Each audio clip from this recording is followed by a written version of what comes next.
Hello everyone, welcome back to my YouTube channel. और आज एक बहुत ही इंपॉर्टेंट टॉपिक के बारे में मैं डिस्कशन करना चाहता हूँ। वो टॉपिक बेसिकली ये है कि नॉर्मली लोग जब स्कूल स्टार्ट करते हैं तो क्या कॉमन गलतियाँ होती हैं वो जो करते हैं। क्योंकि मैंने भी स्कूल स्टार्ट किया था करीब 3 साल पहले। 2018-19 सेशन था, मैंने स्कूल स्टार्ट किया था। और उसके बाद कोविड-19 आया था। सेशन स्टार्ट किया था 2019-19-20 19 में कोविड आता है, तो उसके बाद स्कूल जो है बंद हो जाते हैं तब से। तो कुछ कॉमन गलतियां जो कोई भी जो लोग स्कूल का बिजनेस स्टार्ट करना चाहते हैं या स्कूल ओपन करना चाहते हैं, तो ये वीडियो उनके लिए बहुत इंपॉर्टेंट है। और इस वीडियो को ध्यान से देखिएगा, एंड तक देखिएगा। कुछ बहुत ही इंपॉर्टेंट टिप्स मैं आप लोगों को बताऊंगा जो आपको कॉमन गलतियां करने से रोक सकते हैं। जो लोग भी स्कूल स्टार्ट करना चाहते हैं या फिर कोई लोग अगर अपना खुद का कोई बिजनेस स्टार्ट करना चाहते हैं, तो सबसे पहली गलती जो लोग करते हैं वो ये है कि बिना किसी काम को समझे उसमें बहुत ज़्यादा कैपिटल इन्वेस्ट कर देंगे। देखिए, एक अक्सर होता है कि लोग जब उनके पास कैपिटल होता है, फाइनेंस होता है, पैसा होता है, तो वो उसको ज़्यादा अमाउंट में इन्वेस्ट कर देते हैं बिना उसको समझे, बिना उस बिजनेस को समझे।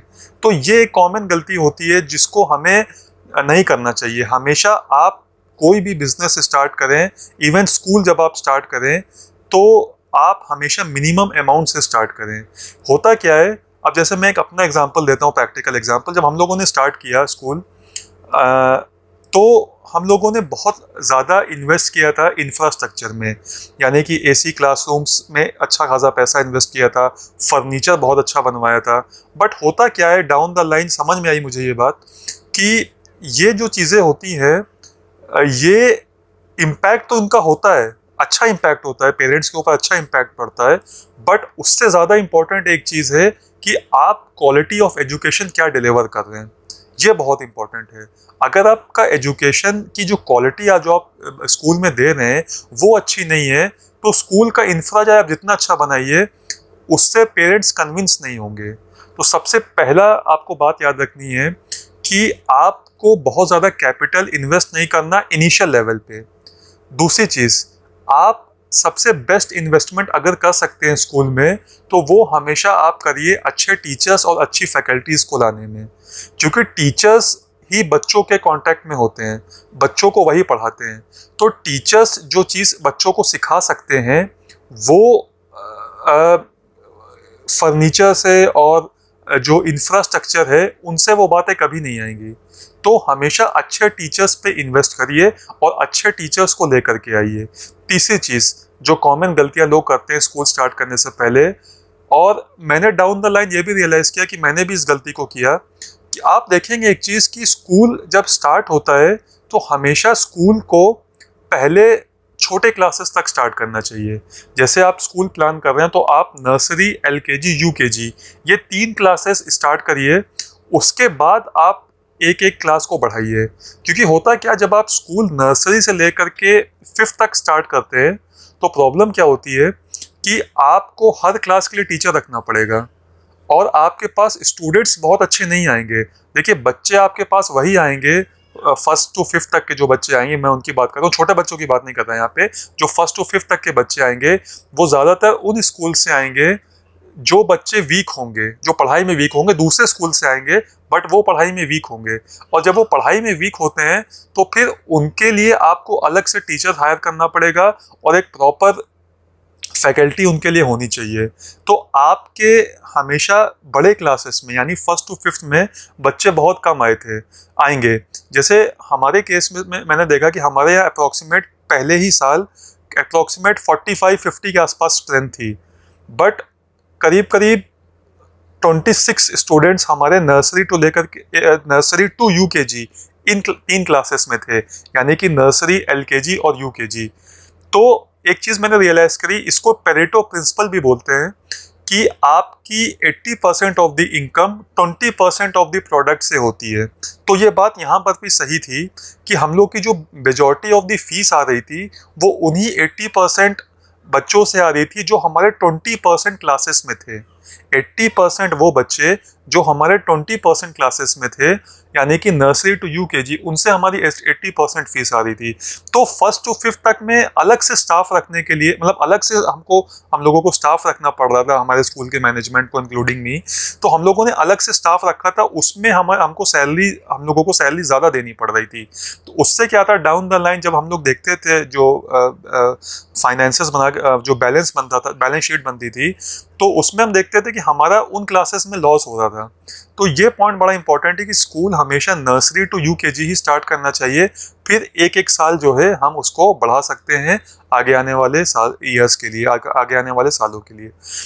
उसके बाद एक और जो कॉमन गलती लोग करते हैं स्कूल स्टार्ट करने के लिए, कि सबसे पहले आप ये पता करना बहुत ज़रूरी होता है कि आप अपने स्कूल की एफिलिएशन, जो मान्यता है, उसके लिए जो लोकल ऑफिसेस है वहाँ पता करिए। जो लोकल बीएसए ऑफिस होता है वहाँ जा करके उसका प्रॉपर फॉर्मेट पता कर लीजिए। क्योंकि मेरे केस में हुआ क्या था कि स्टार्टिंग में कुछ रूल्स चेंज हो गए थे, जिसके वजह से हमारा जो डिपॉजिट होता था वो पहले कुछ अमाउंट कम था, मुझे एग्जैक्टली याद नहीं कितना था, बट उस साल वो जो सिक्योरिटी डिपॉजिट था वो काफ़ी ज़्यादा बढ़ा दिया गया था, और फीस भी और रूल्स भी काफ़ी चेंज हो गए थे। जैसे एक कॉमन रूल था, जब हम लोग एफिलिएशन के लिए गए तो हम लोगों को ये बताया था कि पहले रेंट एग्रीमेंट में स्कूल हो जाता है, अप्रूवल एफिलिएशन हो जाती है उसकी। बट जब वो फॉर्म हमने सबमिट किया तो हमको मालूम चला कि नहीं, पूरा स्कूल बिल्डिंग के साथ जो है, पूरी बिल्डिंग जो है वो स्कूल के नाम पे होनी चाहिए। तो फिर वहाँ पे प्रॉब्लम होने लगती है किसी भी स्कूल ओनर को। तो जो प्रॉपर गाइडलाइंस है आप अच्छे से पता करिए, और फिर अगले साल ये मालूम चला कि ये रूल फिर चेंज हो गया है। तो बहरहाल जो भी है वो जब आप प्रॉपर इसकी नॉलेज एक साल पहले ले लेंगे तो फिर आपको ये प्रॉब्लम फेस करने की ज़रूरत नहीं पड़ेगी। तो ये भी एक कॉमन गलती लोग जो करते हैं कि वो पता नहीं करते कि क्या रूल्स हैं, क्या गाइडलाइंस हैं जिस हिसाब से स्कूल को चलाना चाहिए। अगली गलती जो लोग अक्सर करते हैं स्कूल को लेकर के वो ये है कि शुरुआत में बहुत ज़्यादा पैसा एडवर्टीजमेंट में खर्च करना। वो भी एक कॉमन गलती है, क्योंकि देखिए स्कूल जब नया होता है, आपकी सोसाइटी में बहुत सारे अलग अलग स्कूल्स ऑलरेडी होते हैं जो स्टैब्लिश होते हैं, तो पेरेंट्स का ट्रस्ट फैक्टर थोड़ा सा कम होता है नए स्कूल्स में। तो ऑब्वियस ही बात है बच्चे कम आएंगे। बट जब आप नया किसी स्कूल स्टार्ट करते हैं तो जो मैनेजमेंट है या ओनर है उसको बड़ा एक्सपेक्टेशन होती है कि बच्चे अच्छे खासे आएंगे, बट जब वो नहीं आते तो फिर प्रॉब्लम होती है। तो शुरुआत में ये मान के चलिए क्योंकि बच्चे कम आएंगे तो एडवर्टीजमेंट बहुत ज़्यादा करने की ज़रूरत नहीं है, बहुत ज़्यादा खर्च करने की ज़रूरत नहीं है, बल्कि उस पैसे को, उस कैपिटल को आप अच्छे टीचर्स में जब आप स्पेंड करेंगे तो वो आपको अच्छा रिजल्ट देगा। अगली जो कॉमन एक प्रॉब्लम आती है स्कूल चलाने में वो ये है कि इनिशियल लेवल पे जो आसपास के बच्चे होते हैं उन पे ज़्यादा फोकस करना चाहिए आपको। बहुत दूर की लोकेलिटी के लिए आपको वैन या बस अरेंज करना बहुत मुश्किल हो जाएगा। ये भी एक प्रॉब्लम है कि आप बस रखिए या वैन रखिए, ये डिसीजन आपको लेना है। बच्चे इतने होते नहीं कि आप स्कूल के लिए एक अलग से बस रखें, तो आपको छोटी वैन हायर करनी पड़ती है। इवन वैन का भी आप जब हायर करेंगे वैन किसी थर्ड पार्टी से या किसी बाहर के बंदे से, किसी ड्राइवर को लेकर के आप वैन रखेंगे तो आपकी फ़ीस नहीं आएगी उतनी। तो उसका सॉल्यूशन ये है कि आप किसी अच्छे वैन या अच्छी कंपनी से कांटेक्ट करिए और उनको पूरा एक टेंडर आप दे दीजिए कि ये बच्चे हैं और इनकी फ़ीस की कलेक्शन की रिस्पॉन्सिबिलिटी भी आप उसी को दे दीजिए। आप इन्वॉल्व मत होइए, आप इनडायरेक्टली किसी को आउटसोर्स कर देंगे तो आप टेंशन फ्री होकर के अपने मेन चीज़ पे फोकस करेंगे, पढ़ाई पे फोकस करेंगे। क्योंकि अगर आप उन चीज़ों पे ध्यान देंगे, वैन पे, बस पे, तो वो आपके लिए फिर बहुत एक प्रॉब्लम क्रिएट करेगी बाद में। इसके अलावा एक चीज़ ये भी आप समझिए कि किसी भी स्कूल को स्टार्ट करने से पहले एक चीज़ बहुत ज़रूरी है कि आप जब पेरेंट्स मीटिंग कंडक्ट करते हैं उसमें इंडिविजुअली हर पेरेंट से मिलिए और ये जानने की कोशिश करिए कि उनके बच्चे को क्या प्रॉब्लम आ रही है। देखिए हर पेरेंट की एक एक्सपेक्टेशन होती है स्कूल खोलने के लिए, स्कूल से। तो आप जब इंडिविजुअली हर पेरेंट से बात करेंगे, उसकी एक लिस्ट बनाएंगे, तो आपको बहुत सारी चीज़ें समझ में आएगी कि आप कहाँ पे इम्प्रूव कर सकते हैं। पेरेंट्स खुद फीडबैक देते हैं, जिसको बोलते हैं कि कस्टमर सिग्नल देता है बट हमें इम्प्लीमेंट करना होता है उस सिग्नल को, उस चीज़ को। तो ये बहुत ज़रूरी है।